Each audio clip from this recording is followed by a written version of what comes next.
Hi, I'm Marcie Billen with Team Realty and Keller Mulinix here in Norman, Oklahoma.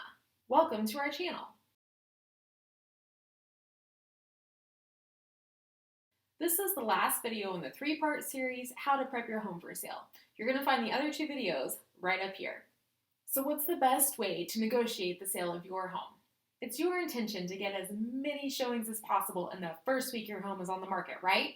We know that you're going to need a certain number of showings, qualified buyers on your home to get your home under contract. This is statistically speaking.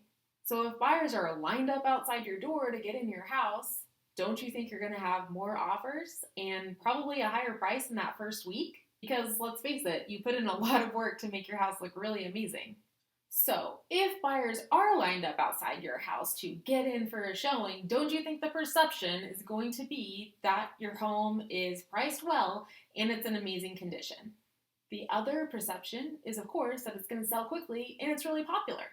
The perception could be that it's going to sell fast and maybe for asking price or possibly even more than asking price. Negotiations are not just your realtor or you as a for sale by owner talking to the other agent, putting terms in place for the contract. Negotiations are a system that you can implement that's used to present your home to the public and create the reality that you want to create for your house.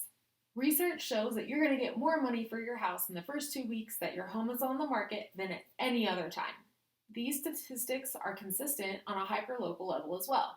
In the description below is a link to the seller prep checklist to get you started on the pre-sale process and negotiations for your home.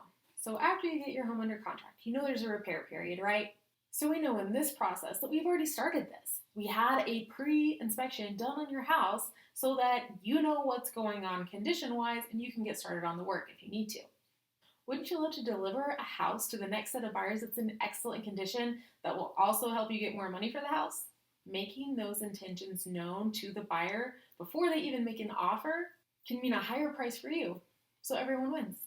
So the last portion that you'll have to negotiate on your home is, of course, the appraisal. I get a lot of questions about appraisals and when they should be done. Here's the thing. If you live in a normal neighborhood and you can find a house that's very similar to yours, maybe several, hopefully several, and you can compare your house to those and they've sold in the last year, then you can pretty accurately come up with a price for your house that a buyer is going to be willing to pay. So in that respect, there's no reason to get an appraisal before you actually put your home on the market. So if a buyer is getting a loan to purchase a house, then they typically have to get an appraisal before they close on the home. If the buyer pays cash, they don't actually have to have an appraisal. So appraisers are chosen from a pool of appraisers at the bank. So no one gets a choice in that. The bank doesn't really get a choice. The buyer doesn't get a choice. No one gets to choose their appraiser. It's a lottery system. But you know what? Buyers are really savvy. So they typically know if a home is overpriced, right? They have access to the internet just like you do. So ensuring your home is not overpriced and it's fully ready to enter the market means that a buyer shouldn't have any problem paying asking price for your home. I've got a great checklist and it's included in the description below, and you can download that, and it has the Oklahoma sales contract and of course that home selling prep checklist that we've been talking about through this whole video series. Thank you for watching.